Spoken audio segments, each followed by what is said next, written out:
Hello everyone, तो आप सभी का फिर से स्वागत है कंप्लीट पॉलिटी कोर्स के नेक्स्ट लेसन में। तो अभी तक हम लोग 4 लेसन देख चुके हैं। पहले लेसन में हम लोगों ने देखा कि भारतीय संविधान का ऐतिहासिक रूप से कैसे कैसे विकास हुआ, उसमें सारे एक्ट्स को हम लोग समझने का प्रयास किया 1773 के रेगुलेटिंग एक्ट से लेकर के भारत की आज़ादी तक। फिर नेक्स्ट लेसन में हम लोगों ने देखा कि भारतीय संविधान का निर्माण कैसे हुआ। उसके बाद वाले लेसन में हम लोगों ने देखा कि भारतीय संविधान में क्या क्या विशेषताएँ हैं, और उसके बाद फिर हमने देखा कि भारतीय संविधान का प्रस्तावना में क्या क्या तत्व है और प्रस्तावना कैसे संविधान की आत्मा कहा जाता है।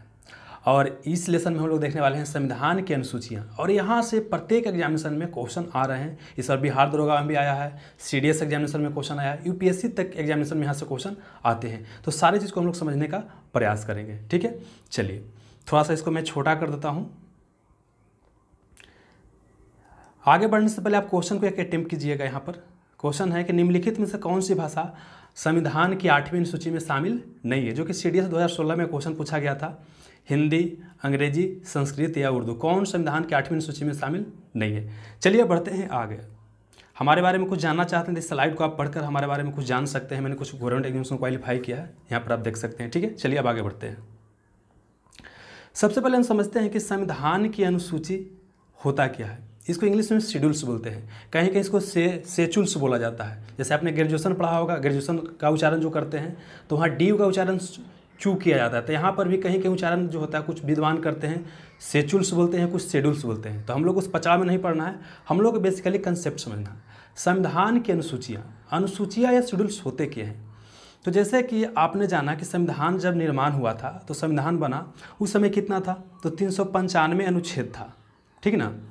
तो क्या है कि अनुच्छेद में बहुत चीज़ को शामिल किया गया, लेकिन कुछ चीज़ को जो है अनुच्छेद में शामिल नहीं कर पाया गया। ठीक ना। तो उसके लिए एक टेबल बना दिया। क्या बना दिया गया? टेबल। मतलब जिस चीज़ को अनुच्छेद में शामिल नहीं किया गया, आर्टिकल में शामिल नहीं किया गया, उसके लिए क्या बनाया गया? एक टेबल बनाया गया जिसमें एडिशनल डिटेल और लिखा गया। उसी को क्या बोलते हैं? शेड्यूल्स बोलते हैं, अनुसूचियाँ बोलते हैं। मतलब अनुसूचियाँ क्या होता है कि यह क्या होता है, बेसिकली एक टेबल होता है जो एडिशनल डिटेल कंटेन करता है। ठीक ना। चलिए अब अगला क्वेश्चन आपसे पूछा जाएगा कि भारतीय संविधान में मूल रूप से कितना अनुसूची था। तो मूल रूप से कितना अनुसूची था? 8 अनुसूची था। ठीक है ना। बाद में इसमें 4 अनुसूची और जोड़ा गया तो बढ़ के संख्या कितना हो गया? 8 4 12। तो 2 क्वेश्चन। मूल रूप से कितना अनुसूची था भारतीय संविधान में? 8। अभी वर्तमान समय में कितना है? तो 12। तो आपको क्या करना है कि 8 को एक साथ पढ़ना है और 4 को एक साथ पढ़ना है, क्योंकि दोनों को अलग अलग तरह से क्वेश्चन आ रहे हैं तो उसको उसी तरह से हम लोग देखने का प्रयास करते हैं। ठीक है, चलिए तो आगे बढ़ते हैं। तो सबसे पहले बात करते हैं संविधान की पहली अनुसूची। देखिए हमको याद कैसे करना है, समझिएगा पहले। जैसे यहाँ पर हमने क्या किया कि 8 को एक तरीके से पढ़ेंगे और 12 को एक तरीके से पढ़ेंगे। तो इसमें पढ़ने का तरीका होता है, रिलेट करके पढ़ना पड़ता है ताकि हमको लंबे समय तक याद रखे, क्योंकि अल्टीमेटली याद रखिएगा तभी क्वेश्चन आपसे बनेगा। तो 1 से लेकर के 4 को एक बार हम पढ़ेंगे, 5 6 एक जैसा है तो इसको एक जैसा पढ़ेंगे, 7 को अलग पढ़ेंगे, 8 को अलग पढ़ेंगे, और 9 से 12 फिर क्या पढ़ेंगे हम लोग? एक जगह पढ़ेंगे। बात समझ में आ रहा है? चलिए तो यहाँ पर पहले समझने का प्रयास करते हैं अनुसूची 1। अनुसूची 1 में क्या है? तो अनुसूची 1 बोलता है कि देखिए भारत के अंदर जितना भी क्या है राज्य है या संघ शासित प्रदेश है उसके बारे में यहाँ पर चर्चा है। उसका क्षेत्र क्या होगा उसके बारे में चर्चा है। तो आप जानते हैं कि वर्तमान समय हमारे कितना राज्य है? 28 राज्य है और 8 संघ शासित प्रदेश है। उसी को यूनियन टेरिटरी बोलते हैं या केंद्र शासित प्रदेश बोलते हैं। बात समझ में आ रहा है? तो अनुसूची 1 क्या बोलता है कि भारत के अंदर जितना भी राज्य है या संघ शासित प्रदेश है उसका कितना क्षेत्र होगा, उसी के बारे में यहाँ पर क्या है? चर्चा है। बात समझ में आ रहा है? तो जैसे यहाँ पर देखिए यह क्या है? भारत है। ठीक है। तो जैसे आपको वर्तमान समय में पता है कि भारत में क्या है? टोटल 28 राज्य है और 8 क्या है? केंद्र शासित प्रदेश है। देखिए राज्य और केंद्र शासित प्रदेश में थोड़ा सा अंतर ये होता है कि राज्य क्या होता है, कुछ मामले या अधिकतर मामलों में क्या होता है, उसको शक्ति दिया गया है। शासन प्रशासन चलाने के लिए उसको राज्य द्वारा बहुत सारा, केंद्र द्वारा बहुत सारा शक्ति दिया गया है। जैसे बिहार राज्य हो गया, झारखंड राज्य हो गया, पंजाब राज्य हो गया, तमिलनाडु हो गया, आंध्र प्रदेश हो गया, ये सब क्या है? राज्य है। तो इसको क्या है कि केंद्र द्वारा अधिकतर शक्ति प्रदान किया गया, मतलब शक्तियों का क्या है? विभाजन किया गया है। लेकिन संघ शासित प्रदेश का मतलब क्या होता है कि संघ ही शासन करता है। मतलब क्या है कि वहाँ केंद्र द्वारा ही इन सारे क्षेत्रों में प्रशासन किया जाता है। जैसे देखिए पहले क्या था? जम्मू कश्मीर था। तो जम्मू कश्मीर क्या था? एक राज्य था। लेकिन वर्तमान समय में जम्मू कश्मीर को क्या किया गया? 2 संघ शासित प्रदेश बना दिया गया है। बात समझ में आ रहा है? एक को जम्मू कश्मीर बोलते हैं, एक को लद्दाख बोलते हैं। तो अब अंतर क्या हो जाएगा कि यहाँ पर संघ जो है डायरेक्ट शासन करेगा, दोनों जो है क्या करेगा? डायरेक्ट शासन करेगा। यहाँ पर पहले जैसा इसको पावर अब नहीं रह गया। तो यही अंतर यहाँ पर है। बात समझ में आ रहा है? चलिए तो अब देखिए अगला क्वेश्चन क्या है, एक बार पूछा गया था। जैसे क्वेश्चन ये पूछ सकता है कि देखिए वर्तमान में क्या है कि भारत में राज्यों की संख्या क्या है, पहले 29 था, अब 28 हो गया है। और संघ शासित प्रदेशों की संख्या क्या हो गया, घट गया, पहले 7 था, फिर 9 हो गया, फिर क्या किया गया कि दमन द्वीप वगैरह को मिला दिया गया, तो वहाँ से क्या हो गया, फिर अब घट के 8 हो गया। तो वर्तमान से 28 राज्य है, 28 राज्य है, और संघ शासित प्रदेश की संख्या कितना है, 8 है। तब क्वेश्चन पूछेगा कि यदि भारत में क्या होता है, कोई राज्य कमता है या घटता है, या केंद्र शासित प्रदेश कमता या घटता है, तो कौन सा अनुसूची में परिवर्तन होगा, तो अनुसूची 1 में परिवर्तन होगा। किसमें परिवर्तन होगा, अनुसूची 1 में परिवर्तन होगा। इसी चूंकि यहाँ पर मैंने लिखा है कि राज्य एवं यूनियन टेरिटरी की अगर संख्या अगर परिवर्तित होता है तो कौन सा अनुसूची में बदलाव होगा, तो अनुसूची 1 में बदलाव होगा। तो इसी को सिंपल एक क्वेश्चन पूछ सकता है कि जम्मू कश्मीर को संघ शासित प्रदेश बना दिया गया है, या जम्मू कश्मीर जो पहले राज्य था उसको 2 भाग में बांट दिया गया है, तो इससे किस में परिवर्तन हुआ, कौन सा अनुसूची में परिवर्तन हुआ, तो अनुसूची 1 में परिवर्तन हुआ है। बात समझ में आ गया। चलिए अब देखिए अनुसूची 2 और 3 एक जैसा है, तो इसको एक जैसा याद करेंगे। अनुसूची 2 क्या बोलता है कि विभिन्न पदाधिकारी होता है, जैसे मान लीजिए कोई मंत्री होते हैं, राष्ट्रपति हो गए, सुप्रीम कोर्ट के न्यायाधीश वगैरह हो गए, ठीक ना, या संसद सदस्य हो गए, तो वो क्या करते हैं कि उनका जो वेतन होगा, वेतन भत्ता कितना मिलेगा, कितना पेंशन मिलेगा, ये सब जो भी चर्चा किया गया, कहाँ किया गया, अनुसूची 2 में किया गया है। और वो लोग क्या करते हैं कि जब कोई पद को ग्रहण करते हैं, मान लीजिए संसद सदस्य पद को ग्रहण करते हैं, या मंत्री क्या करता है, कोई पद को ग्रहण करता है, या सुप्रीम कोर्ट के न्यायाधीश क्या करते हैं, कोई पद को ग्रहण करते हैं, तो वो क्या करते हैं, शपथ ग्रहण भी लेते हैं, ठीक ना, पद के लिए शपथ ग्रहण लेते हैं। तो शपथ ग्रहण के बारे में चर्चा कहाँ है, अनुसूची 3 में है। और वेतन भत्ता के बारे में कहाँ चर्चा, अनुसूची 2 में है। अब देखिए क्या हुआ, कभी कभी कन्फ्यूज कीजिएगा, 2 वाला 3 में याद कर लीजिएगा, 3 वाला 2 में याद कर लीजिएगा। तो इसको समझने का प्रयास करते हैं। देखिए कहीं भी आप काम करने जाते हैं तो सबसे पहले क्या पूछते हैं कि वेतन कितना मिलते हो, तब ना काम कीजिएगा, पहले पूछिए कितना वेतन मिलेगा, और उसके बाद काम करने जाइएगा। मतलब क्या कि पहले वेतन की बात करते हैं, वेतन मिल गया, आप पता चल गया कि 10,000 वेतन मिलने वाला है, उसके बाद क्या कीजिएगा, आप ज्वाइन कीजिएगा, और उसके बाद शपथ ग्रहण कीजिएगा। बात समझ में आ रहा है। तो याद कैसे करना है कि अनुसूची 2 में क्या है, विभिन्न पदाधिकारियों के वेतन भत्ता एवं उनके पेंशन के बारे में चर्चा है।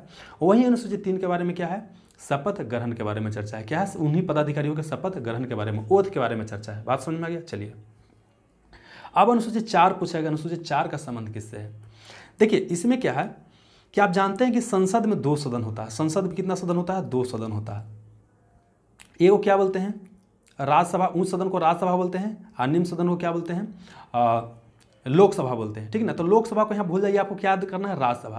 तो देखिए राज्यसभा में कहाँ से कितना सदस्य चुन के आएगा, मतलब बिहार से कितना आएगा, दिल्ली से कितना चुन के आएगा, अलग अलग जगह से कितना चुन के आएगा, पंजाब से, महाराष्ट्र से, कहाँ से कितना सदस्य चुन के आएगा, इसी में बंटवारा किया गया है। मतलब यहाँ पर क्या है अनुसूची 4 में कि राज्यसभा में सीटों का क्या किया गया, बंटवारा है। मतलब किस राज्य से या संघ शासित प्रदेश से कितना सदस्य चुन के आएंगे, उसी के बारे में यहाँ पर चर्चा है अनुसूची 4 में। बात समझ में आ गया। चलिए एक बार क्वेश्चन पूछा गया था, क्या राज्यसभा में सिर्फ राज्य से सदस्य चुन के आते हैं, तो नहीं। आपको पता होगा कि राज्यसभा के सदस्य का चुनाव कहाँ होता है, किससे होता है, विधानसभा से। तो समझिएगा जहाँ जहाँ विधानसभा होगा ना, वहाँ से क्या होगा, राज्यसभा के सदस्य चुन करके आएगा। तो आपको ये पता होना चाहिए कि जितना भी राज्य है, जैसे हमारे यहाँ 28 राज्य है, तो 28 राज्य में क्या है, विधानसभा है, तो वहाँ से तो सदस्य चुन के आएंगे ही आएंगे। लेकिन इसके अलावा क्या है कि कुछ संघ शासित प्रदेश ऐसा है जहाँ पर विधानसभा है, जैसे दिल्ली की बात करते हैं, पुदुचेरी की बात करते हैं। हाल फिलहाल में क्या है कि जम्मू कश्मीर को 2 भाग में बांटा गया है, तो जम्मू कश्मीर में भी क्या रखा गया है, विधानसभा रखा गया है। समझ में आ रहा ना। तो मतलब कि इन तीनों जगह से भी क्या आ सकता है, राज्यसभा का सदस्य आ सकता है। मतलब क्या कि राज्यसभा में जो सदस्य चुन करके आते हैं वो सिर्फ राज्य से न होते हैं, बल्कि केंद्र शासित प्रदेश से भी हो सकते हैं। बात समझ में आ गया। मतलब दोनों जगह से हो सकते हैं, स्टेट से भी हो सकते हैं, यूनियन टेरिटरी से भी हो सकते हैं। बात समझ में आ गया। चलिए तो एक बार फिर से इसको याद करने का प्रयास करते हैं। अनुसूची 1 क्या बोलता है कि भारत के अंदर जो भी राज्य है और संघ क्षेत्र है उसके बारे में चर्चा है। तो हमारे यहाँ कितना है, 28 राज्य और 8 संघ शासित प्रदेश है। अगर क्या होता है कि राज्यों की संख्या या संघ शासित प्रदेशों की संख्या में बदलाव होता है तो किस में अनुसूची में बदलाव होगा, अनुसूची 1 में बदलाव होगा। अनुसूची 2 क्या बोलता है कि विभिन्न पदाधिकारियों के वेतन भत्ता कितना मिलेगा उसके बारे में चर्चा। अनुसूची 3 क्या बोलता है, विभिन्न पदाधिकारियों का शपथ ग्रहण के बारे में यहाँ पर चर्चा है। तो 2-3 को एक साथ याद करना है। अनुसूची 4 क्या बोलता है, अनुसूची 1 को 4 से रिलेट कर सकते हैं चाहे तो आप, ठीक ना, कि जो संघ क्षेत्र है और राज्य क्षेत्र है वहाँ से कितना कितना सदस्य राज्यसभा के लिए चुने जाएंगे, इसकी चर्चा कहाँ है, अनुसूची 4 में। ठीक है, चलिए तो याद हो गया होगा। अब अनुसूची 5 और 6 बड़ा आसान याद करना है। देखिए हमारे यहाँ क्या है, जैसे आपको पता है कि एक जो है मतलब ये बोल सकते हैं कि हमारे यहाँ जो सोसाइटी क्या है कि एक क्या है कि मुख्य धारा में आ गया है, लेकिन कुछ ऐसे भी सोसाइटी है जो मुख्य धारा में नहीं आया है। जैसे मान लें कि आदिवासी लोग जो जंगल में रहते हैं या ऐसे दुर्गम इलाका में रहते हैं जो मुख्य धारा में नहीं आए हैं, अगर हम क्या करते हैं कि अपना कल्चर उनके ऊपर थोपने का प्रयास करते हैं। जैसे हम क्या बोलते हैं कि हम जो खा रहे हैं वही अच्छा है, हम जो बोल रहे हैं वही अच्छा है, हमारी भाषा अच्छा है, तुम्हारा भाषा अच्छा नहीं है, तुम्हारा पूजा पाठ अच्छा नहीं है, हमारा पूजा पाठ अच्छा। मतलब प्रत्येक चीज़ को थोपने का उसके ऊपर प्रयास करते हैं, तो उसके अंदर एक क्या होता है, विद्रोह की भावना उत्पन्न हो सकता है। वो सोचेगा कि हमको क्या करा, दबाने का हर जगह से प्रयास किया जा रहा है। इसीलिए यह प्रयास किया गया है कि भारत में ऐसे कुछ लोग हैं या ऐसे क्षेत्र हैं जहाँ के जो लोग हैं उनका रहन सहन, पहनावा, कल्चर सब क्या है, अलग है। तो उनके क्षेत्र के प्रशासन को अलग तरीके से किया जाए और जो मुख्य धारा में लोग जुड़ गए हैं उनके प्रशासन को अलग ढंग से किया जाए। बात समझ में आ रहा है? तो अनुसूची 5 क्या बोलता है कि भारत के अंदर जो भी एससी और एसटी क्षेत्र है, एससी एसटी का मतलब आप समझिएगा। देखिए एक क्या होता है, आप जानते हैं कि कास्ट, हमारे यहाँ क्या कास्ट सिस्टम है, वर्ना सिस्टम है। बात समझ में आ रहा है? तो इसमें क्या है कि कुछ कास्ट को ऊपर माना गया, कुछ को नीचे माना गया। तो समझिए हम लोग ऐसे पढ़ते हैं कि जनरल हो गया, जनरल के बाद क्या हो गया, ओबीसी उसके नीचे हो गया, उसके नीचे कौन हो गया, एससी हो गया, उसके नीचे कौन हो गया, एसटी हो गया। तो मतलब ये समझिए कि एससी एसटी लोग क्या होते हैं, प्रत्येक दृष्टि से क्या है, जनरल ओबीसी के मामले में क्या है, पिछड़े हुए हैं। तो इनको क्या है, अलग तरह के प्रशासन की जरूरत है ताकि वो भी मुख्य धारा में आ सके। इसीलिए क्या किया गया है कि इनके क्षेत्र के प्रशासन को चलाने के लिए अलग तरह का सिस्टम रखा गया है। तो अनुसूची 5 में चर्चा क्या है कि भारत के अंदर जहाँ जहाँ भी एससी एसटी है, पूरे भारत के अंदर की बात करते हैं, जहाँ जहाँ भी एससी एसटी है उन क्षेत्रों के प्रशासन के बारे में चर्चा कहाँ है, अनुसूची 5 में है। बात समझ में आ गया? जैसे मान लीजिए इंडिया, यहाँ पर समझिएगा ये इंडिया है, तो इंडिया के अंदर मान ली कि यहाँ एससी एसटी रहते हैं, यहाँ एससी एसटी रहते हैं, यहाँ एससी एसटी रहते हैं, यहाँ एससी एसटी रहते हैं, जहाँ भी एससी एसटी रहते हैं, ठीक ना, उनकी प्रशासन के बारे में यहाँ क्या है, चर्चा है। एससी एसटी का मतलब होता है शेड्यूल कास्ट और शेड्यूल ट्राइब, मतलब क्या, अनुसूचित जाति और अनुसूचित जनजाति। तो अनुसूची 5 क्या बोलता है कि अनुसूचित जाति और जनजाति क्षेत्रों के प्रशासन के बारे में यहाँ पर चर्चा है। ठीक है, अनुसूचित 6 भी उससे संबंधित है, लेकिन इसमें थोड़ा सा अंतर है। यहाँ पर एससी को आपको शामिल नहीं करना है, यहाँ पर सिर्फ एसटी के बारे में चर्चा है और सिर्फ 4 राज्य पर फोकस करता है। आपको 2 चीज़ यहाँ फोकस करना। देखिए अनुसूची 5 क्या बोलता है, पूरे भारत की बात करते हैं जहाँ जहाँ भी एससी एसटी होगा, लेकिन अनुसूची 6 क्या बोलता है कि सिर्फ आपको 4 राज्य पर फोकस करना है, वो भी सिर्फ किस पर, एसटी के प्रशासन, मतलब क्या, अनुसूचित जनजाति के प्रशासन पे क्या करना है, आपको फोकस करना है। ठीक है, चलिए तो यहाँ पर समझते हैं। पहले यहाँ पर क्या बोलता है, अनुसूची 6 क्या क्वेश्चन पूछेगा कि एसटी के प्रशासन, सिर्फ एसटी के प्रशासन के बारे में कहाँ चर्चा है, अनुसूची 6 में।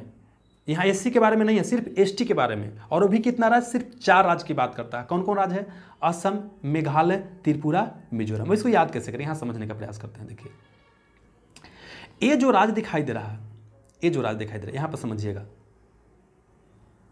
देखिए एक क्या है, असम है, एक क्या है, आपको दिखाई, असम दिखाई दे रहा है। असम के बगल में कौन है, मेघालय है। मेघालय के बगल में कौन है, त्रिपुरा। त्रिपुरा के बगल में कौन है, मिजोरम। मतलब चारों राज्यों के क्या है, एसटी के प्रशासन से संबंधित है। मतलब अनुसूची 6 किससे संबंधित है, 4 गो राज्य है, असम हो गया, मेघालय, त्रिपुरा, मिजोरम, ये चारों एक जगह है। ठीक है, इसको ऐसे याद कर सकते हैं, AMTM, असम, मेघालय, त्रिपुरा, मिजोरम के एससी के प्रशासन, मतलब अनुसूचित जनजाति के प्रशासन से संबंधित है। बात समझ में आ गया? तो आपको यही याद करना था यहाँ पर दोस्त कि अनुसूची 6 क्या बोलता है, 4 राज्यों के एसटी के प्रशासन से यह संबंधित है। ठीक है, चलिए अब यहाँ पर मणिपुर बार बार आपको दे देगा कंफ्यूजन करने के लिए। पूछेगा कि अनुसूची 6 का संबंध मणिपुर से है तो गलत हो जाएगा। अनुसूची 6 का संबंध किससे सिर्फ है, सिर्फ 4 राज्य, असम, मेघालय, त्रिपुरा, मिजोरम। 5 बार पढ़िएगा, याद हो जाएगा। ठीक है, चलिए एक और क्वेश्चन आपकी बिहार द्वारा का एग्जामिनेशन में पूछा गया था कि ऑटोनोमस डिस्ट्रिक्ट काउंसिल, स्वशासित जिला परिषद का वर्णन किस अनुसूची में मिलता है। इस बार जो बिहार द्रोह का मेंस हुआ है, अभी उसका रिजल्ट भी नहीं आया है, मतलब कि फाइनल विद्रोह का, उसमें क्वेश्चन पूछा गया था कि ऑटोनोमस डिस्ट्रिक्ट काउंसिल या स्वशासित जिला परिषद का वर्णन किस अनुसूची में है। तो किस अनुसूची में है, अनुसूची 6 में है। इसको समझाने का मैं प्रयास अब करता हूँ। देखिए क्या एक्चुअली है, देखिए क्या है। देखिए हमारे यहाँ क्या होता है, जिला परिषद। जैसे आप जानते होंगे कि 73वां संविधान संशोधन के तहत क्या किया गया है कि हमारे यहाँ स्थानीय प्रशासन का व्यवस्था किया गया। उसी में क्या है कि जिला परिषद है। तो हमारे यहाँ आप देखते होंगे कि जिला परिषद जो होता है, जिला परिषद को बहुत ही कम पावर दिया गया, बहुत ही कम पावर दिया गया है। लेकिन जो यहाँ पर 4 राज्य की बात करते हैं, असम, मेघालय, त्रिपुरा, मिजोरम की बात करते हैं, यहाँ पर जो ऑटोनोमस डिस्ट्रिक्ट काउंसिल स्थापित किया गया, नाम क्या है, ऑटोनोमस डिस्ट्रिक्ट काउंसिल। मतलब यहाँ पर भी जिला परिषद ही है, क्या जिला परिषद ही है, लेकिन जिला परिषद को पावर ज़्यादा दिया गया है, इसीलिए इसे ऑटोनोमस बोलते हैं। मतलब खुद के पास इसका क्या है, पावर है। ऑटोनोमस का मतलब होता है खुद से प्रशासन करने की पावर। मतलब क्या कि स्वशासन, स्वशासी जिला परिषद। मतलब क्या, स्व मतलब खुद, शासी मतलब शासन। मतलब ये जिला परिषद क्या कर सकते हैं, बहुत सारे मामलों में क्या है, राज्य से स्वतंत्र होकर क्या करते हैं, काम कर सकते हैं, खुद का डिसीजन बहुत सारा बड़ा बड़ा ले सकते हैं, इनके पास बहुत सारा फंड जाता है। बात समझ में आ रहा?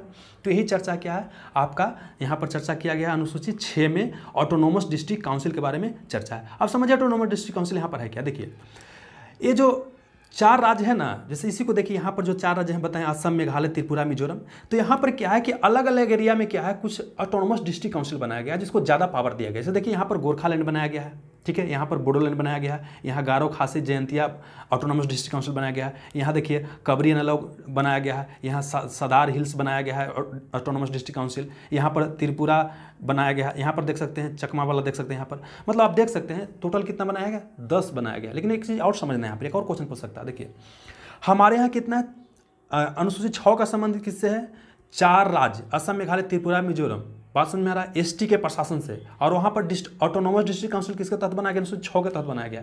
लेकिन क्या सिर्फ यही पर ऑटोनोमस डिस्ट्रिक्ट काउंसिल है, तो इसका आंसर है नहीं, इसके अलावा भी ऑटोनोमस डिस्ट्रिक्ट काउंसिल। यहाँ पर देखिए जम्मू कश्मीर में है। अब जम्मू कश्मीर को तो नहीं बोला, अब लद्दाख इसको बोलेंगे, जम्मू कश्मीर छोड़ दीजिए, अब लद्दाख याद कीजिएगा। लद्दाख में भी 2 ऑटोनोमस डिस्ट्रिक्ट काउंसिल है, लेकिन इसका जो गठन किया जाता है अनुसूची 6 के तहत नहीं किया जाता है। आपको पहले याद रहना चाहिए कि देखिए हमारे यहाँ जो अनुसूची 6 का संबंध केवल 4 राज्य से ही है, ठीक है ना। तो अब लद्दाख की बात आ जाता है तो लद्दाख का संबंध तो अनुसूची 6 से है नहीं। मतलब कि यहाँ पर भी ऑटोनोमस डिस्ट्रिक्ट काउंसिल है, कहाँ पर, लद्दाख में, लेकिन इसका गठन दूसरे प्रावधान के तहत किया गया है। तो आपको इतना समझ में आना चाहिए। एक बार मैं इसको फिर समझाने का प्रयास करता हूँ। देखिए अनुसूची 5 और 6 को, अनुसूची 5 क्या बोलता है कि भारत में जहाँ जहाँ भी SC ST है उनके प्रशासन संबंधित है। बात समझ में आ गया, जहाँ जहाँ भी SC ST इंडिया में है उनके क्षेत्र के प्रशासन संबंधित है। और अनुसूची 6 क्या बोलता है कि सिर्फ ST के प्रशासन से, वो भी 4 राज्य, ST के प्रशासन वो भी कितना राज्य, 4 राज्य, असम, मेघालय, त्रिपुरा, मिजोरम। और इन 4 राज्यों में क्या किया गया है, 10 ऑटोनोमस डिस्ट्रिक्ट काउंसिल का स्थापना किया गया है, स्वशासी जिला परिषद। मतलब इन जिला परिषद को क्या दिया गया, बहुत सारा पावर दिया गया है खुद से शासन करने के लिए, इसी को बोलते हैं ऑटोनोमस डिस्ट्रिक्ट काउंसिल। ऐसा गठन किया गया अनुसूची 6 के तहत। जबकि लद्दाख में जो गठन किया गया ऑटोनोमस डिस्ट्रिक्ट काउंसिल का, उसका गठन दूसरे प्रावधान के तहत किया गया है। बात समझ में आ गया। चलिए अब बढ़ते हैं नेक्स्ट क्वेश्चन की ओर, 7वीं अनुसूची की ओर बढ़ते हैं। 7वीं अनुसूची का संबंध सूचियों से है। किसे है, सूची। देखिए स से 7, स से सूची। पूछेगा कि 7वीं अनुसूची का संबंध किसे है, तो 7वीं अनुसूची का संबंध किसे, सूचियों से है। स से 7, स से सूचियों। अब देखिए 3 तरह के सूची है, संघ सूची, राज्य सूची, समवर्ती सूची। क्या है, संघ सूची, राज्य सूची, समवर्ती सूची। देखिए सूची बेसिकली क्या है कि एक लिस्ट दिया गया है। ये मान लेते क्या है, लिस्ट दिया गया है कि इसमें बहुत सारा चीज़ है। मान लीजिए पूछा कि प्रशासन मतलब क्या, रक्षा, नेशनल डिफेंस हो गया, वाटर हो गया, है ना, शिक्षा हो गया, वन हो गया, जंगल हो गया, ये सब पर कौन कौन कानून बना सकता है। इसी को क्या किया गया, लिस्ट बना करके दे दिया गया। एक लिस्ट है, इसमें सब्जेक्ट लिखा गया बहुत सारा, इसी को समझना है। तो देखिए 7वीं अनुसूची में कितना है, 3 तरह के सूची का वर्णन है। एक को बोलते हैं संघ सूची, एक को बोलते हैं राज्य सूची, एक को बोलते हैं समवर्ती सूची। ठीक है, चलिए अब समझने का प्रयास करते हैं कि जो संघ, मान लो 3 गो लिस्ट बनाया गया, इस तरह से मान लीजिए 3 गो लिस्ट है, 1 लिस्ट, 2 लिस्ट और क्या है, 3 लिस्ट। समझ में आ गया। अब क्या है कि जो पहला लिस्ट है जिसको संघ सूची बोलते हैं, उस पर केवल और केवल कानून कौन बना सकता है, केंद्र ही बना सकता है। मतलब केंद्र को संघ बोलते हैं। मतलब दिल्ली में जो गवर्नमेंट है ना, मान लीजिए मोदी जी है, तो मोदी जी वाला जो मंत्रिमंडल वो कानून बना सकता है। मतलब क्या कि संघ सूची पर केवल और केवल कानून कौन बना सकता है, आपका संघ या केंद्र बना सकता है। ठीक है, चलिए राज्य सूची पर कानून कौन बनाता है, राज्य सूची पर कानून बनाता है, राज्य बनाता है, समानता राज्य बनाता है। लेकिन इसमें और थोड़ा सा लोच है, थोड़ा समझने का प्रयास करेंगे। अभी फिलहाल समझिए कि संघ सूची पर कानून कौन बनाएगा, केंद्र बनाएगा, राज्य सूची पर कौन बनाएगा, राज्य बनाएगा। इतना समझ में आ गया। और समझते हैं समवर्ती सूची। समवर्ती सूची पर दोनों कानून बना सकता है, मतलब संघ भी बना सकता है, राज्य भी बना सकता है। संघ भी बनाएगा, राज्य भी बनाएगा। लेकिन यहाँ और समझने का प्रयास करना है। अगर मान लेते हैं कि हम बात करते हैं कोई लिस्ट, मान लीजिए एजुकेशन की बात करें, एजुकेशन किसमें, समवर्ती सूची में वर्तमान समय है। तो एजुकेशन और मान लेते हैं कोई कानून क्या करता है, राज्य बिहार राज्य बना देता है। ठीक ना। इसी पर फिर एक और कानून कौन लेकर चलाता है, केंद्र लेकर चलाता है। तब यहाँ पर क्या होगा, राज्य वाला कानून क्या हो जाएगा, खत्म हो जाएगा, केंद्र वाला क्या होगा, लागू होगा। मतलब यह समझना है कि समवर्ती सूची पर कानून तो दोनों बना देगा, संघ भी बना सकता है, राज्य भी बना सकता है। अगर राज्य बना दिया तो राज वाला लागू हो जाएगा, लेकिन अगर उसी पर फिर संघ भी बना दिया ना तो राज वाला क्या हो जाएगा, कैंसिल हो जाएगा, संघ वाला क्या हो जाएगा, लागू हो जाएगा। मतलब क्या कि समवर्ती सूची पर कानून तो दोनों बना सकता है, लेकिन अगर दोनों कानून बना दे तब ऐसी स्थिति में संघ वाला लागू होता है और राज वाला लागू नहीं होता। इतना समझ में आ गया? एक बार फिर समझने का प्रयास करते हैं शुरू से। संघ सूची की बात करें, इस पर कानून कौन बनाएगा, केवल और केवल कौन बनाएगा, तो केवल कौन बनाएगा, संघ या केंद्र बनाएगा, केवल से वही बनाएगा। राज सूची पर कौन बनाएगा कि समानता राज बनाता है, समानता बोल रहे हैं कि राज बनाता है, लेकिन केंद्र भी बना सकता है। कब बनाएगा, इसका बनाने का एक शर्त है। जैसे क्वेश्चन पूछेगा क्या राज सूची पर केवल राज कानून बनाता है, तो राज कानून केवल नहीं बना सकता है, राज तो समानता बनाता ही है, लेकिन इसके अलावा केंद्र भी चाहे तो बना सकता है, लेकिन ऐसे नहीं केंद्र कभी बना देगा। उसके लिए एक प्रावधान है। प्रावधान यह है कि देखिए हमारे यहाँ क्या है, संसद है, संसद में 2 सदन होता है, एक लोकसभा, एक क्या है, राज्यसभा। एक लोकसभा है, कौन है, राज्यसभा है, ठीक ना।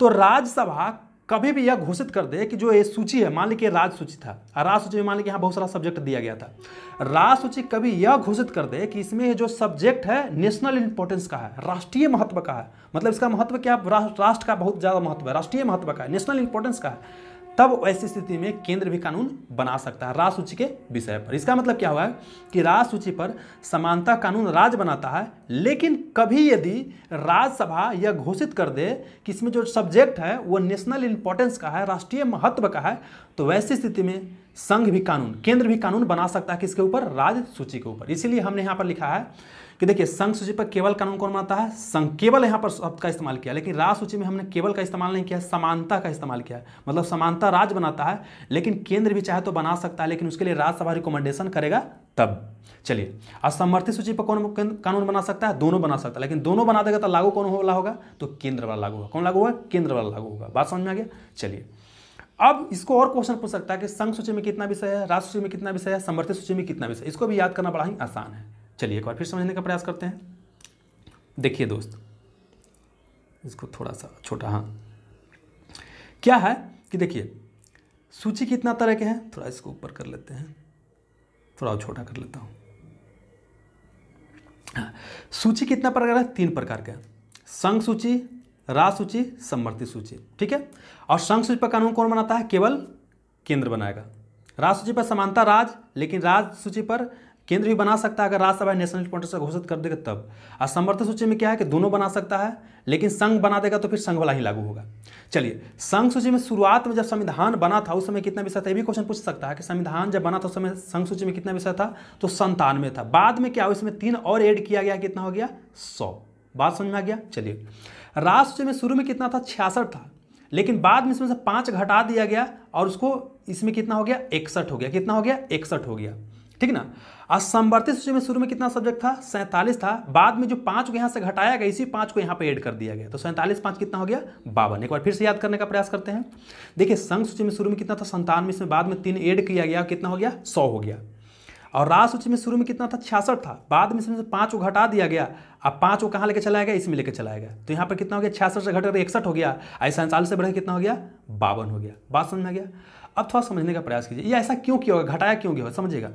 जितना भी मेन चीज़ होता है ना, जैसे मान लीजिए नेशनल डिफेंस की बात करते हैं, नेशनल डिफेंस क्या बहुत इंपॉर्टेंट मसला है, हमारा किस देश के साथ कैसा संबंध रहेगा, विदेश नीति की बात करते हैं, ठीक ना। ये सब क्या है, बहुत ही इंपॉर्टेंट चीज़, डाक वाला बात करते हैं, बहुत रेलवे, ये सब क्या है, बहुत ही इंपॉर्टेंट चीज़ है, तो वो सब कहाँ रहेगा, संघ सूची में रहेगा, ठीक ना।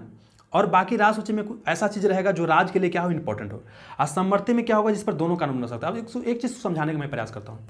अभी आप सुनते हैं पानी को लेकर के क्या होता है, कई राज्यों में विवाद चलते रहता है। आपने सुना होगा पानी को लेकर इन सब राज्यों में विवाद चलते रहता है। थोड़ा सा मैं आपको पिक्चर के जरिए समझाने का प्रयास करता हूँ। जैसे देखिए क्या है, आपने कावेरी जल विवाद सुना होगा, सब सुना है ना, तो सुनते हैं कि पानी को लेकर क्या विवाद चलते रहता है, पंजाब हरियाणा में पानी को लेकर विवाद चलते रहता है। अब पानी किस में अभी वर्तमान समय में है, तो पानी अब वर्तमान समय में राज सूची में है, ठीक ना, राज सूची में। अब क्या है कि राज्य जो कानून बनाएगा वही लागू होगा, लेकिन कई विद्वान यह बोलते हैं कि पानी को समवर्ती सूची में डाल दिया जाना चाहिए, ताकि क्या है कि केंद्र भी कानून बनाया, केंद्र कानून बनाएगा दोनों राज्य को फिर मानना पड़ेगा। बात समझ में आ रहा है? तो इसीलिए क्या होता है कि कुछ सब्जेक्ट को जो है यहाँ पर राज सूची से समवर्ती सूची में डाला गया था। अब समझिए इतना सब्जेक्ट है, क्या सबको याद करना है? देखिए दोस्त, सब चीज़ को आप याद नहीं कर सकते। अब इतना सारा सब्जेक्ट है, सबको याद कर सकते हैं, लेकिन कुछ कुछ पूछ लेता है। जैसे आपको एजुकेशन पूछेगा किस में है, तो एजुकेशन किस में है, समवर्ती सूची में है, ठीक ना। पानी पूछेगा, पानी चर्चा में चल रहा है तो पानी किस में है, तो पानी किस में है, पानी भी राज्य सूची में। नेशनल डिफेंस किस में है, संघ सूची में। तो ऐसा क्या है कि आपका कुछ लिस्ट है, उसको 2 4 5 को पूछा जाता है, आप याद कर सकते हैं, बाकी सबको याद करने की आवश्यकता नहीं है। कोई न्यूज में आ गया तो उसको याद कर सकते हैं, समझ में आ गया। चलिए, तो 7वीं अनुसूची भी आपका क्लियर हो जाना चाहिए। अब आते हैं 8वीं अनुसूची, जो कि मैंने क्वेश्चन ही पूछा था, यहीं से आपको पकड़ाएगा। चलिए, अब 8वीं अनुसूची की हम बात करते हैं। देखिए, 8वीं अनुसूची का संबंध क्या है, भाषाओं से है। जो ऑफिशियल लैंग्वेज है ना, या लैंग्वेज जो हमारा संविधान में है, उससे संबंधित है। पूछेगा कि 8वीं अनुसूची का संबंध किससे है, तो भाषाओं से है। किससे है, भाषाओं से। अब अगला क्वेश्चन ये पूछेगा कि जब संविधान हमारा लागू हुआ था, उसमें भाषा की संख्या संविधान में कितना रखा गया था, तो उसमें 14 था। कितना था, 14 था। बहुत इंपॉर्टेंट, बहुत इंपॉर्टेंट, 14 रखा गया था। और वर्तमान समय में कितना हो गया, 8 और जोड़ा गया है, तो वर्तमान समय में कितना हो गया, 22 हो गया। मतलब दोस्त आपको यह समझना है कि 8वीं अनुसूची का संबंध किससे है, भाषाओं से है। मूल रूप से कितना था, 14 था, वर्तमान में कितना है, 22 हुआ है। बात समझ में आ गया। तो पहले हम एक बार ऐसा करते हैं कि 14 भाषा को याद कर लेते हैं। देखिए, हालांकि 14 भाषा सबको याद रखना जरूरी नहीं है, लेकिन ये क्वेश्चन पूछ दिया गया था कि संविधान की 8वीं अनुसूची में कौन शामिल नहीं है, तो इसको याद करने का मैं बहुत ही आसान तरीका बताता हूँ। देखिए, पहले याद कीजिए क्या, देखिए कि संस्कृत, हिंदी और उर्दू। संस्कृत पता है कि हमारा पुराना भाषा है, और मैक्सिमम जो भी हमारा भारतीय भाषा है ना, उसका उद्गम क्या है, संस्कृत ही है। हिंदी वगैरह किससे, संस्कृत से ही उद्गम हुआ है, समझ में आ रहा है। तो संस्कृत है 8वीं शुरू, मतलब बात करते हैं कि मूल रूप से 8वीं अनुसूची में शामिल था कि नहीं। ये नहीं पूछेगा कि मूल रूप से था कि नहीं, आपसे सिर्फ एक क्वेश्चन पूछा जाएगा कि 8वीं अनुसूची में निम्नलिखित कौन भाषा है, कौन भाषा नहीं है। ठीक है, मैं बहुत ही आसान तरीके से मैं याद करवा देता हूँ। देखिए, हिंदी याद कर लीजिए, संस्कृत याद कर लीजिए, हिंदी तो पता है कि पूरा नॉर्थ इंडिया में बोला जाता है, तो हिंदी याद कर लीजिए। उर्दू भी एक याद कर लीजिए। देखिए, उर्दू को लोग समानता यह मानते हैं कि पाकिस्तान की भाषा। देखिए, आपको बताता हूँ क्या है, उर्दू क्या है, उद्गम भारत में ही हुआ। उर्दू क्या है, एक भारतीय भाषा ही था, लेकिन पाकिस्तान जब बना तो उसने क्या किया कि भाषा के रूप में, ऑफिशियल लैंग्वेज के रूप में उर्दू को अपना लिया, समझ में रहा ना। तो लोग, अब यह भारत में क्या हुआ, इसका विरोध होने लगा। खासकर जो हिंदू संगठन थे वो विरोध करने लगे कि हमको उर्दू को नहीं अपनाना है, समझ में रहा ना। इस कारण से क्या हुआ कि बाद में भारत में फिर हिंदी को अपनाया गया, जबकि उर्दू क्या है, भारतीय भाषा ही है, मतलब भारत से ही इसका उद्गम हुआ है, ये आपको समझना है। तो बहुत लोग सोचते हैं कि उर्दू जो है मुस्लिम कम्युनिटी का भाषा है, तो ये बिल्कुल आप अगर समझते हैं, जानते हैं, तो बिल्कुल आपका क्या है, गलत है। ये बायसनेस से बिल्कुल ही क्या है, गलत है। तो 3 को याद कर लिए, बाकी याद करवा देता हूँ। देखिए, ऊपर से याद कीजिए, कश्मीरी सबसे ऊपर कौन है, जम्मू कश्मीर। फिर कौन हो गया, पंजाबी हो गया बगल में, गुजराती, मराठी, कन्नड़, मलयालम, तमिल, तेलुगु, उड़िया, बंगला, असमिया। अब मैं आपको यहाँ पे याद करवाता हूँ, याद कीजिए। देखिए दोस्त, सबसे पहले ऊपर मैंने क्या बोला, देखिए शुरुआत की बात करते हैं। ऊपर में क्या है, कश्मीरी। ऊपर में क्या हो गया, कश्मीरी हो गया, ठीक है। चलिए, यहाँ पर कौन हो गया, पंजाबी। यहाँ पर कौन हो गया, पंजाबी। हालांकि सिंधी को भी शामिल किया गया, लेकिन उसको बाद में शामिल किया गया, तो उसको हम बाद में याद देख लेंगे। तो पंजाबी हो गया, यहाँ पर कश्मीरी हो गया, यहाँ पर कौन, पंजाबी हो गया। यहाँ देखिए गुजराती हो गया, गुजरात में गुजराती है। महाराष्ट्र में देखिए मराठी है, शुरू में शामिल था। अच्छा, गोवा का कोंकणी भाषा को बाद में शामिल किया, उसको हम बाद में देख लेंगे, ठीक है। चलिए, यहाँ पर कर्नाटका क्या, कन्नड़ भाषा हो गया। केरला का मलयालम है, तो मलयालम यहाँ पर हो गया। तमिलनाडु का तमिल हो गया, तो तमिल भाषा यहाँ पर है। आंध्र प्रदेश का देखिए आपका तेलुगु है, तो तेलुगु यहाँ पर शामिल है। उड़ीसा का उड़िया भाषा भी शामिल है, समझ में आ गया। चलिए, यहाँ क्या हो गया, वेस्ट बंगाल क्या है, पश्चिम बंगाल क्या, बांग्ला भाषा, तो बांग्ला भाषा को यहाँ पर भी क्या किया गया, शामिल किया गया। और एक यहाँ पर असमिया, यहाँ पर कौन हो गया, एक असमिया भाषा को शामिल किया गया, ठीक है ना। और एक आपको यहाँ पर मैंने बता दिया, हिंदी का बोला हूँ, हिंदी और उर्दू, संस्कृत, 3 को आप याद कर लिए, 3 को हो गया। अब बाकी गिनी यहाँ पर 11 को हुआ कि नहीं। एक भाषा क्या है, कश्मीरी। 1 हो गया, 2 हो गया, 3 4 5 6 7 8 9 10 11 हो गया ना। एक बार फिर से याद करवाता हूँ। देखिए, जम्मू कश्मीर ऊपर हो गया, पंजाबी यहाँ पंजाब का, यहाँ पर गुजराती गुजरात का, मराठी महाराष्ट्र का, कन्नड़ कर्नाटका का, मलयालम यहाँ केरल का, तमिलनाडु का तमिल भाषा हो गया। आंध्र प्रदेश का क्या हो गया, तेलुगु हो गया। उड़ीसा का उड़िया हो गया। अब बंगाल का बंगला भाषा हो गया। असमिया क्या हो गया, असम। ये मूल सब 14 भाषा क्या था, संविधान का 8वीं अनुसूची में शामिल था। बाद में क्या किया गया कि पंजाब के बगल में देखिए, ऐसे सुनते हैं ना कि पंजाब, सिंध, गुजरात मड़ा था, तो सिंधी भाषा जो है ना, सिंधी भाषा, सिंधी, तो सिंधी को 15वीं भाषा के रूप में शामिल किया गया। और यह क्वेश्चन ना जाने कितना बार पूछा गया है। 14 भाषा शुरू में था, बाद में 15वीं भाषा के रूप में किसे शामिल किया गया, सिंधी को। अब इसको समझने का प्रयास करते हैं, तो इतना आपको समझ में आ गया। अब एक चीज समझ लीजिएगा थोड़ा सा, क्या कि अंग्रेजी भाषा जो है संविधान की 8वीं अनुसूची में शामिल नहीं है। बहुत लोगों को लगता होगा कि अंग्रेजी, तो बहुत लोग बोलते हैं, खास करके जो बड़ा बड़ा महानगर वगैरह में आप जाइएगा, दिल्ली, बंगलौर, कलकत्ता वगैरह, तो वहाँ अंग्रेजी तो एक आम बोलचाल की भाषा हो गया है। हिंदी बोलने में तो लोगों को शर्म आता है, ठीक है ना। लेकिन आपको ये पता होना चाहिए कि संविधान की 8वीं अनुसूची में अंग्रेजी शामिल नहीं है। और यही क्वेश्चन सीडीएस में पूछा गया था। वहाँ ऑप्शन मैंने दिया था, संस्कृत, हिंदी, उर्दू और अंग्रेजी, मतलब यही दिया हुआ था बेसिकली रूप से, ठीक ना। तो तीनों भाषा शामिल था, और यहाँ पर क्या हो जाए, अंग्रेजी शामिल नहीं है। ये आपको बहुत ही याद करें, इसलिए मैंने इसको नोट करके लिख दिया है। बात समझ में आ गया। तो 14 याद हो गया। अब याद करते हैं हम किसको, इसको याद करते हैं। यहाँ से भी बहुत सारा क्वेश्चन आता है। देखिए यहाँ से क्या क्या क्वेश्चन आएगा आपको। तो यहाँ से क्वेश्चन आएगा दोस्त कि पहले क्वेश्चन पूछेगा कि 15वीं भाषा के रूप में किसको शामिल किया गया है। तो आपको तो यही पता होना चाहिए कि 15वीं भाषा के रूप में जो है, एक मिनट,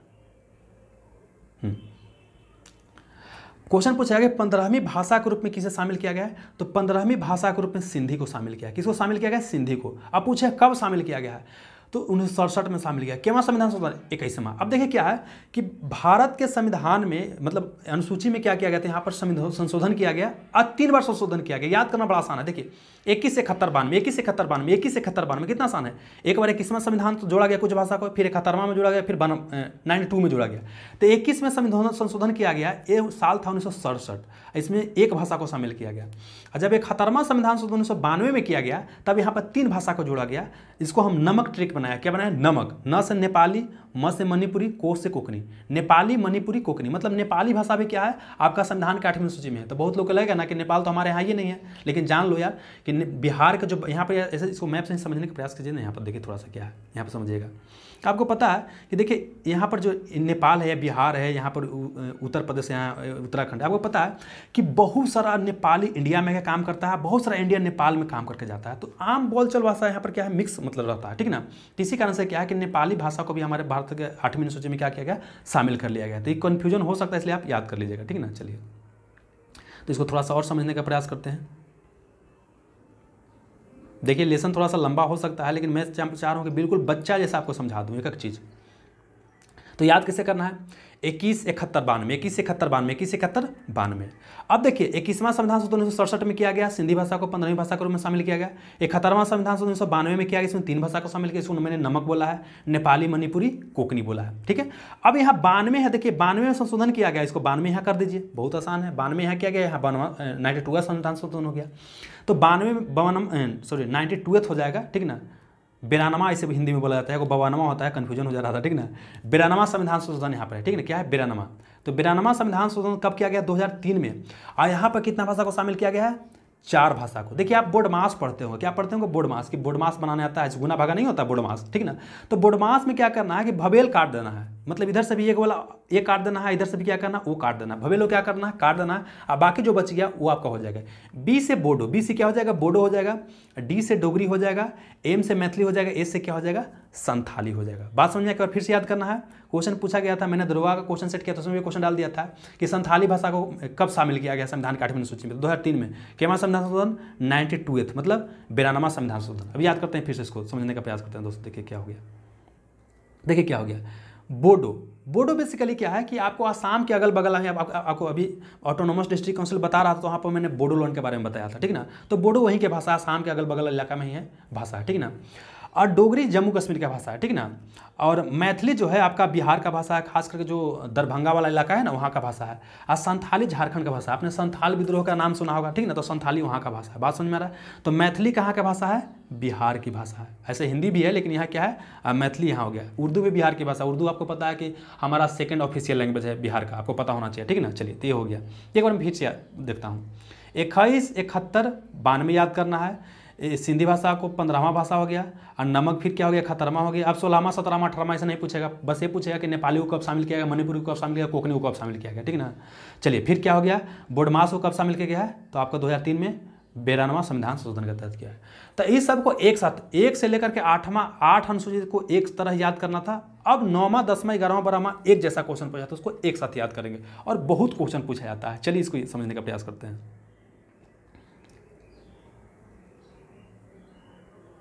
चलिए हाँ दोस्त, यहाँ पर क्या हो गया, क्वेश्चन है यहाँ पर बेसिकली क्या है कि 4 आपको चार्ट समझना है। क्या समझना है? 4 चार्ट। एक क्या कि केमा अनुसूची, मतलब 9 10 11 12 इतना याद करना है। किस संशोधन के तहत जोड़ा गया, कब जोड़ा गया, इसमें क्या प्रावधान है, यहाँ से क्वेश्चन अक्सर आता है, तो आपको इसको याद करना है। तो सबसे पहले बात करते हैं 9वीं अनुसूची। किसकी बात करते हैं? 9वीं अनुसूची की। तो मूल रूप से 8 अनुसूची था, बाद में क्या किया गया, 4 अनुसूची को और शामिल किया गया। तो पहला जो अनुसूची शामिल किया गया वो 9वीं अनुसूची था, ठीक ना। तो एक केवा संविधान, पहला संविधान संशोधन। अब समझिएगा, हमारा भारत का संविधान 1950 में बनकर लागू हुआ था, और 1 साल बाद ही संविधान संशोधन करने की जरूरत आ गया। समझ में आ रहा ना, मतलब भारत का संविधान जब बनाया जा रहा था तो उसमें प्रावधान किया गया था कि भारत के संविधान को जरूरत के अनुसार संशोधन किया जा सकता है, ठीक ना। तो पहला संशोधन कब किया गया? 1951 में। और इसमें जोड़ा गया 9वीं अनुसूची। तो क्वेश्चन पूछेगा कि 9वीं अनुसूची को किस संविधान संशोधन के तहत जोड़ा गया? पहला संविधान संशोधन के तहत। फिर कब जोड़ा गया? 1951 में जोड़ा गया। आखिर संशोधन किया क्यों गया? इसको बैकग्राउंड को समझिएगा तो आपको सब समझना आसान हो जाएगा। समझिए क्या बैकग्राउंड था। इंडिया में क्या था, देश आज़ाद हुआ तो ऐसा नहीं कि हमारे यहाँ प्रॉब्लम क्या था सिर्फ कि अंग्रेज़ था, ये तो एक प्रॉब्लम था ही। इसके अलावा भी हमारे यहाँ प्रॉब्लम यह था कि देखिए अंग्रेज़ तो हमारे यहाँ था ही, इसके अलावा प्रॉब्लम यह था कि देखिए हमारा जो भारत था, मान लीजिए क्या है भारत है, क्या भारत है, तो भारत में पता है कि ऊंच नीच, जाति पाति, ये सब बड़ा मतलब एक सामाजिक बुराई था। इसके अलावा क्या था, कुछ लोग अमीर था, कुछ लोग गरीब था, कुछ लोग के पास क्या है हजारों एकड़ ज़मीन है और कुछ लोग के पास है बिल्कुल ही ज़मीन नहीं है। समझ में रहना। तब गवर्नमेंट क्या खास करके पता है कि जवाहरलाल नेहरू के नेतृत्व में जब यहाँ पर जवाहरलाल नेहरू के नेतृत्व जब मंत्रिमंडल का गठन हुआ तो नेहरू अपने आप को समाजवादी मानते थे। नेहरू बोलते थे कि हमारा राजा महाराजाओं में कोई विश्वास नहीं है, हम क्या है समाजवादी धारा में विश्वास करते हैं। समाजवादी मतलब ये है कि देखिए राज क्या करेगा, देश के जनता के लिए क्या करेगा, काम करेगा। समझ में रहना। अब ये जो असमानता है, एक ऊंच है एक नीच है, एक गरीब है एक अमीर है, एक के पास 1000 एकड़ जमीन है, एक के पास कुछ नहीं जमीन है, कुछ भी जमीन नहीं है, तो हम क्या करेंगे बड़े लोग तो जिनके पास जमीन हजारों एकड़, उनका 1000 एकड़ क्या जरूरी है, उनसे हम जमीन ले लेंगे बरियारी, उनसे छीन लिया जाएगा और जमीन क्या किया जाएगा, गरीबों में दिया जाएगा। इसी को बोलते हैं जमींदारी उन्मूलन या भूमि सुधार बोलते हैं। बात समझ में आ गया। तो एक करने के लिए यहाँ पर किया गया। अब समझिए हुआ क्या, ये किया गया तो हमारे यहाँ आपको पता है कि जब संविधान बना था तो कुछ मौलिक अधिकार दिया गया था। क्या मौलिक अधिकार दिया गया था?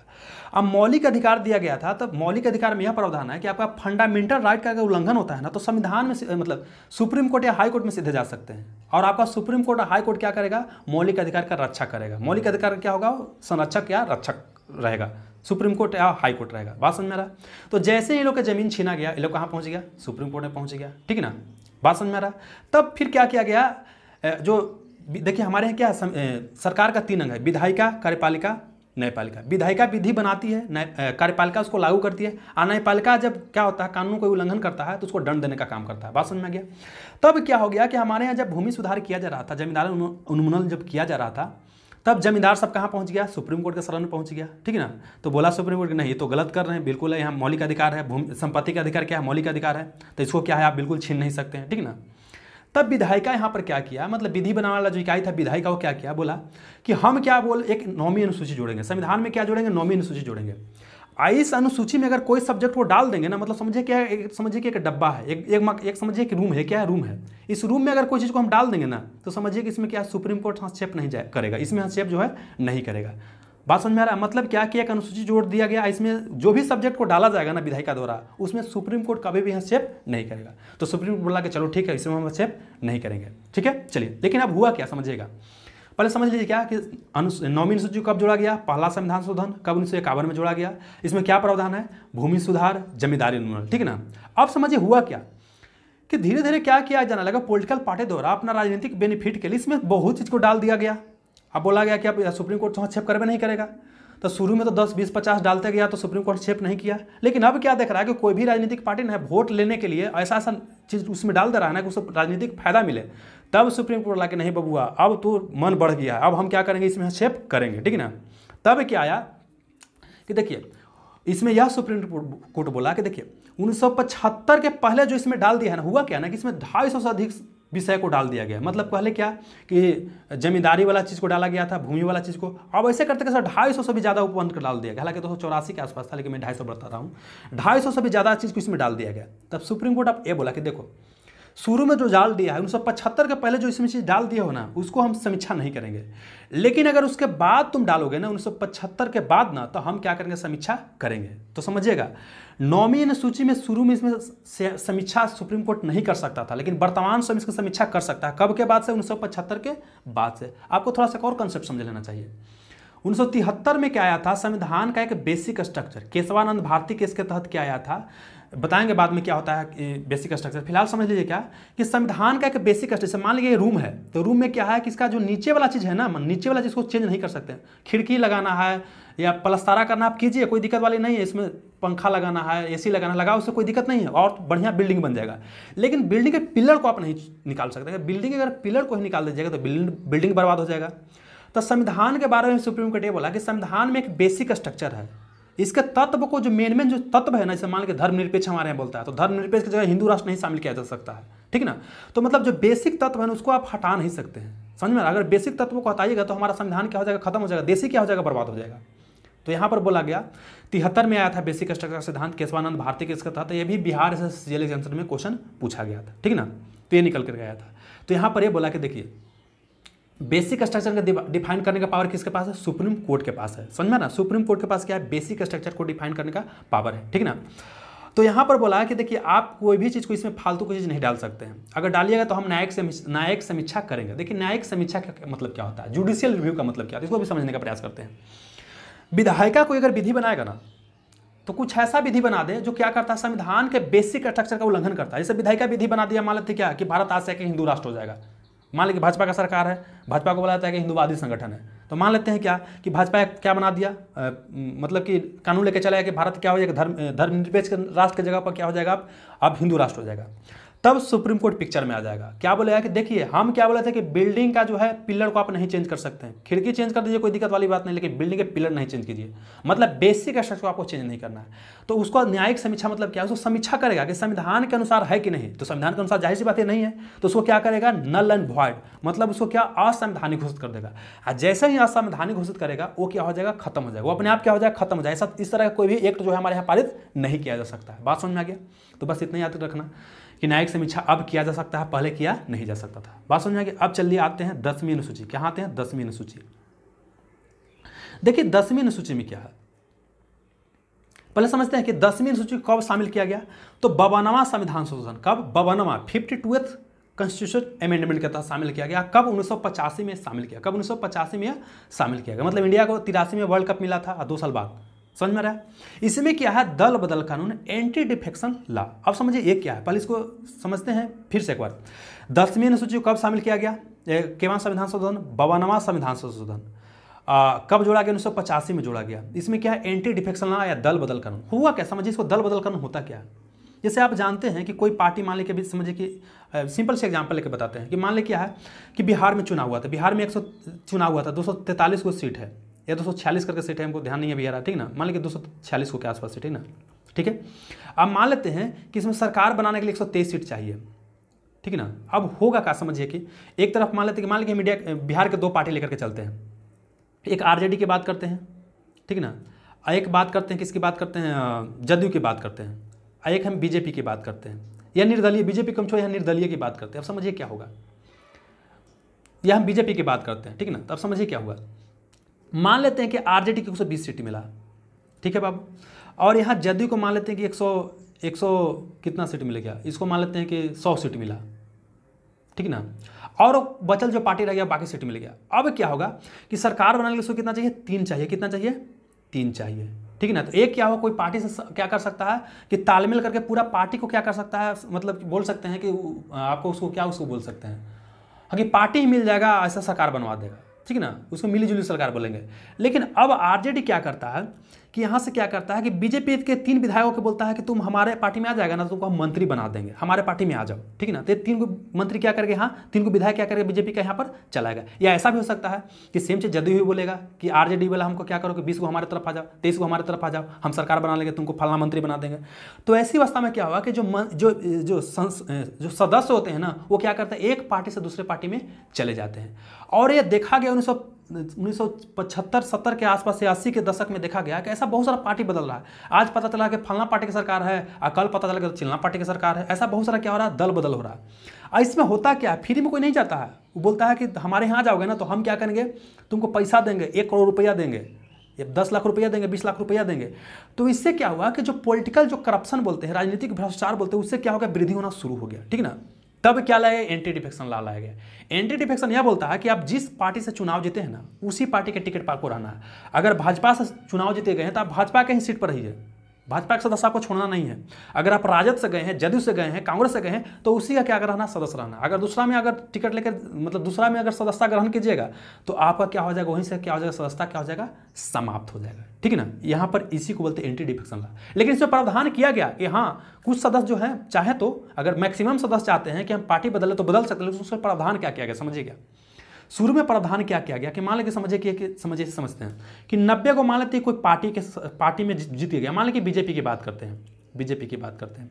अब बीजेपी के लोग राजद में जाना चाहते हैं, आरजेडी में जाना चाहता है, आरजेडी में जाना चाहता है। तो शुरू में दल बदल कानून के तहत प्रावधान किया गया था कि कोई भी पॉलिटिकल पार्टी का अगर 1 गो या 2 गो या 5 गो या 10 गो सदस्य अगर जाना चाहता है तो नहीं जा सकता है, उसको वहीं रहना ही पड़ेगा, नहीं तो उसको अगर दूसरा में जैसे जाएगा उसका क्या हो जाएगा, सदस्यता खत्म हो जाएगा। लेकिन अगर 1/3 सदस्य अगर जाता है ना तब जा सकता है। 1/3 मतलब कितना, 90 का 1/3 बोलिए दोस्तों कितना हो जाएगा, 1/3 3 से कटेगा तो कितना हो जाएगा, 30, 3 90 मतलब 30। अगर 30 सदस्य अगर चाहे ना कि बीजेपी छोड़ करके हम राजद में चले जाएं, या राजद का भी अगर सेम चीज रहता कि राजद छोड़ के हम बीजेपी में चले जाएं, तो अगर 1/3 सदस्य जाता है तो जा सकता है, ठीक है ना, यह प्रावधान किया गया। लेकिन क्या हुआ, इससे भी जो दल बदल था रुक नहीं रहा था, इससे भी क्या हो रहा था कि दल बदल रुकने का नाम नहीं ले रहा था। तब बाद में अब प्रावधान क्या किया गया है कि नहीं, 1/3 की जगह पर हम कितना कर दिए, अब 2/3, मतलब अब कितना किया गया है कि 1/3 जाइएगा तो वह अवैध हो जाएगा।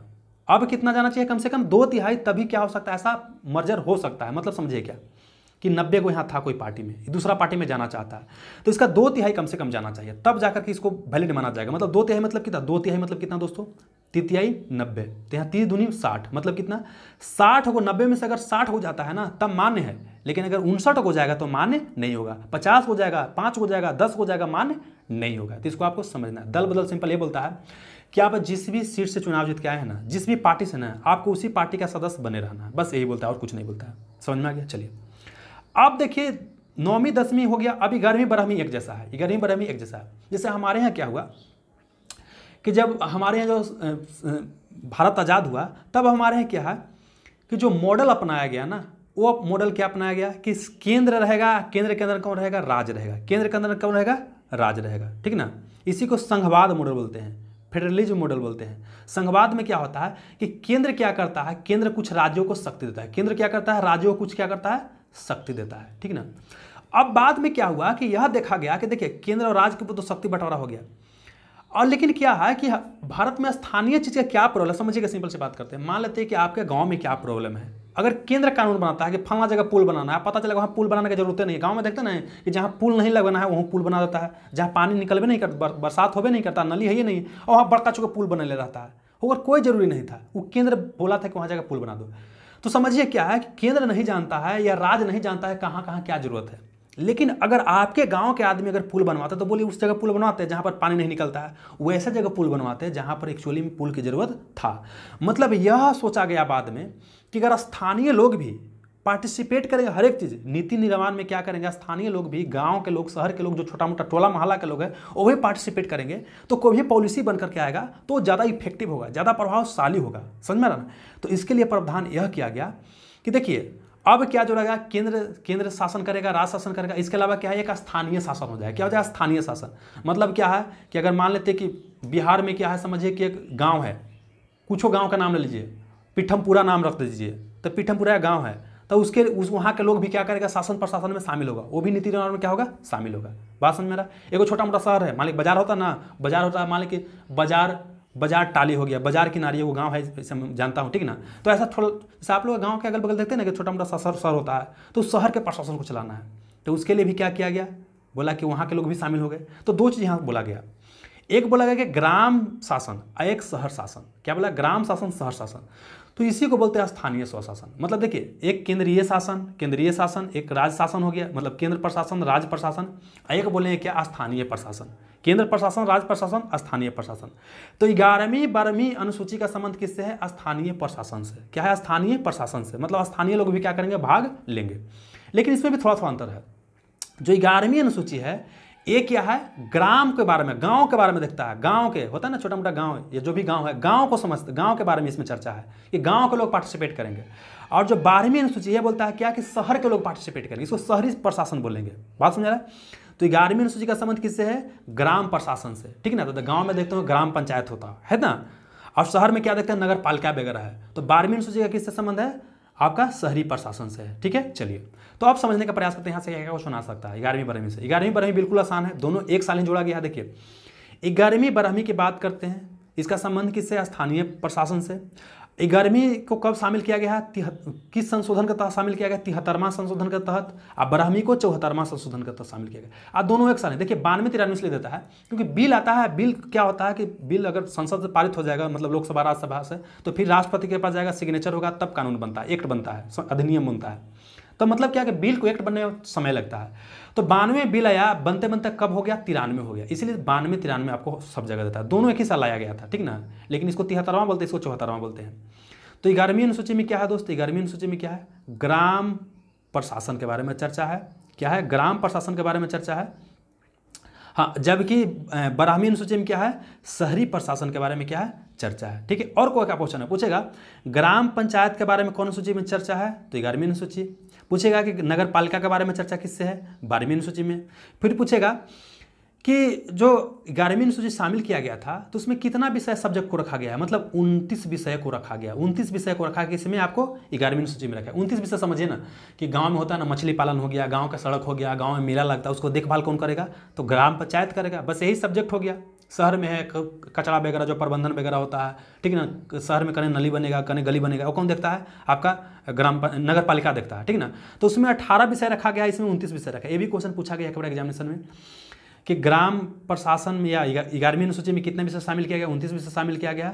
और 12वीं अनुसूची में कितने विषय शामिल किया गया है? तो 18 विषय को शामिल किया गया। बात समझ में आ गया? तब एक बार फिर से देख लेते हैं जल्दी से। 9वीं अनुसूची को शामिल कब किया गया? पहला संशोधन के तहत 1951 में। और इसमें जमींदारी मतलब भूमि सुधार की बात करते हैं। शुरू में इसको न्यायिक समीक्षा नहीं किया जा सकता है, वर्तमान में न्यायिक समीक्षा किया जा सकता है।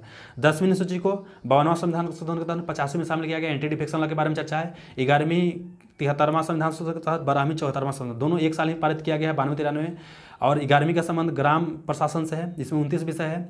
और 12वीं का संबंध शहरी प्रशासन से है, इसमें कितना है आपका? 18 विषय है। किसमें है? 18 विषय है। समझ में आ गया? तो इतना आपका था अनुसूची के बारे में, ठीक है। अब इसका अगर पीडीएफ दोस्तों चाहते हैं तो इससे पीडीएफ आप यहाँ पर जो है बिल्कुल द सिलेक्शन गुरु सर्च कीजिएगा, वहाँ से पीडीएफ को इसको प्राप्त कर सकते हैं। द सिलेक्शन गुरु बिना स्पेस का सर्च कीजिएगा। और जरूर बताइएगा लेसन आपको कैसा लगा।